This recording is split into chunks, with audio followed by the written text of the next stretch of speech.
Hey class, Adam Ward here. Lecture topic for today is going to be sediment oxygen demand. In particular, we're going to take a talk through what Chopra presents in lecture 25 and think about how our world is evolving in terms of sediment oxygen demand. We started in past lectures with something that was pretty simple. Sediment was no more than a sink for BOD. BOD settled, it became not our problem anymore, life was good. When we got beyond BOD, that settled organic matter came back to us. It was decomposed, something happened to it in the subsurface, and it returned as a distributed source of deficit. And so the question today is basically, how do we close that gap? How do we go from, yes, organic matter settles to the stream bed, to mechanistically predicting that distributed deficit source that comes back to the stream channel? And what I want to do today is talk you through two versions of how the world could do this. And so the first, Chopra calls the naive Streeter-Phelps model. Basically, the idea here is, let's assume that the subsurface behaves just like the surface, in that we have BOD and it becomes a source for BOD in the sediment. We can write a mass balance equation to describe deficit in the sediment. And that sediment deficit should then be returned to the stream. That would tie into the stream equations as that S with a subscript B. And of course, reaeration would be a removal of deficit. And for the time being, we'll assume in the subsurface this doesn't happen, either because it's anoxic, as I've written here, or more reasonably because it's not actually interacting with the surface. Right? The only reaeration would come from some diffusion of oxygen from the water into the sediment. Okay, so what does that actually look like? The same way that we did Streeter-Phelps for surface waters, we can parallel for the subsurface. So for our carbonaceous BOD, we've got a source that is settling from the surface water, and we've got a sink, a K sub D, a decay term. If we want to be complete, we'd include NBOD as well. And again, for NBOD, we've got a source from the stream, with those first two terms just basically doing that conversion from carbon to equivalent nitrogen to equivalent oxygen. And then we've got a decay term on the second half there, first order decay. For deficit, our deficit balance would have two sources and one sink. Those two sources, of course, are the decay of the CBOD and the NBOD. Those produce deficit. And then the sink for deficit would be the transfer back to the surface water. Okay, so we very quickly just compressed the last maybe 4 lectures into a set of equations here that would be essentially Streeter-Phelps applied to the subsurface. And I want to take a look then at, does it actually work? What these set of equations end up predicting is that the downwelling flux of carbon, that settling flux, the sources of CBOD and NBOD, ends up being directly proportional to the fluxes back to the stream of sediment oxygen demand. Now, granted, there are some processes that take place, but ultimately SOD shows up as a linear relationship to the downwelling fluxes. So what that equation would predict is what I've drawn here, that your downwelling flux of carbon on the x-axis is directly proportional, or is proportional, to your upwelling flux of sediment oxygen demand. And if you compress all the coefficients and make some assumptions about typical organic matter, you see that that line should have a slope of about 1.3. Okay, fine. So no problem yet.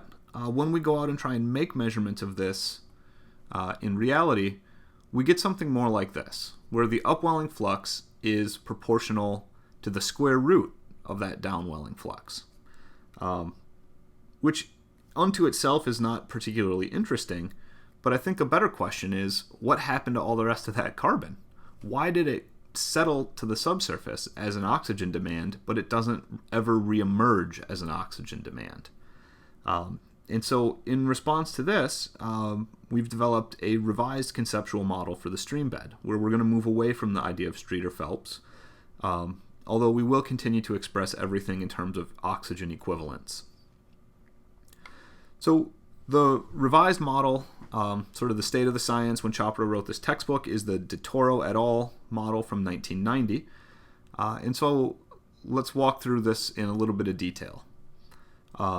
You start with particulate organic matter in the stream, and you conceptualize the sediment now as having two components, an aerobic zone and an anaerobic zone.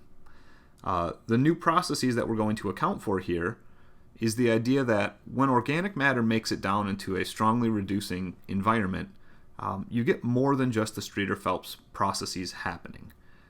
You can generate methane, you can generate ammonium, and then those are going to come back to the stream as well, in addition to sort of that typical decay and SOD process that can occur. Furthermore, when that methane and ammonium come back into the aerobic zone, you can also generate dissolved carbon dioxide and nitrate. So what de Toro has done is basically unpack the subsurface into more components with more pathways, all of which of course are coupled because you've got bulk fluxes of oxygen equivalents coming down and oxygen equivalents returning back to the stream. So two major processes that we're really accounting for here, the genesis or diagenesis of methane and ammonia in the subsurface. And so if we think about this as a plot of typical methane concentrations versus depth, so the aerobic zone in the shallower depth and then anaerobic below, a typical profile would look something like this. So the deeper we get, the less oxygen we have present, the more methane that we expect to form, except we reach a point where it doesn't increase anymore. So what's happening is that organic matter can't make it that deep. Why do we get that sort of vertical piece of the methane curve? In fact, what happens is you're in such a strongly reducing environment, you can create more methane than you can keep dissolved. So you basically release the point where methane is going to spontaneously form bubbles, and those bubbles are going to advect up out of the subsurface.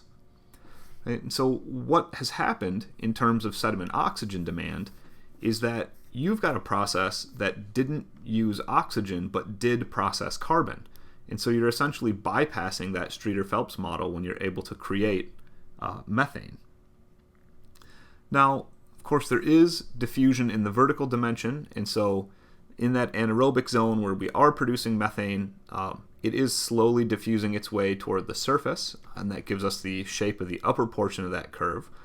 So we're returning aqueous form methane as well, both to the aerobic zone where it could be converted into carbon dioxide and likely directly into the stream channel itself. We have a similar story that happens on the ammonia side, where we get diffusion in the vertical profile. When that methane has diffused up into the aerobic profile, we can actually have denitrification take place. And so we would first nitrify and then denitrify, if you remember a few lectures ago when we went through the N cycle.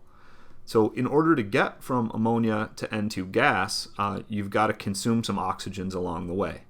So that's only going to happen in the aerobic zone, but again, you're taking nitrogen that came into the subsurface that we associated with a loss of BOD, and you're returning it as something that doesn't contain BOD and hasn't been processed. So you're letting that N2 gas functionally bypass our Streeter-Phelps model as well. And of course that diffusion continues, and you'll also get ammonium back to the stream, which is of course a source of BOD. So that would show up as that typical sediment oxygen demand. Okay, so having talked through this, what should you be able to do? You should be able to formulate the Streeter-Phelps model for the subsurface if you needed to, and that's the equations that I went through.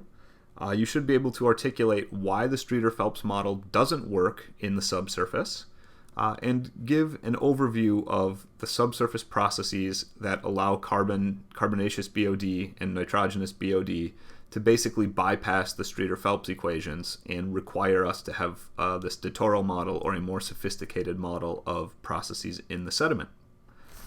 All right, so think about those topics, and in class we will put some mathematics to this so that we can readily incorporate it into all of the models that we've built so far. Thanks, everybody.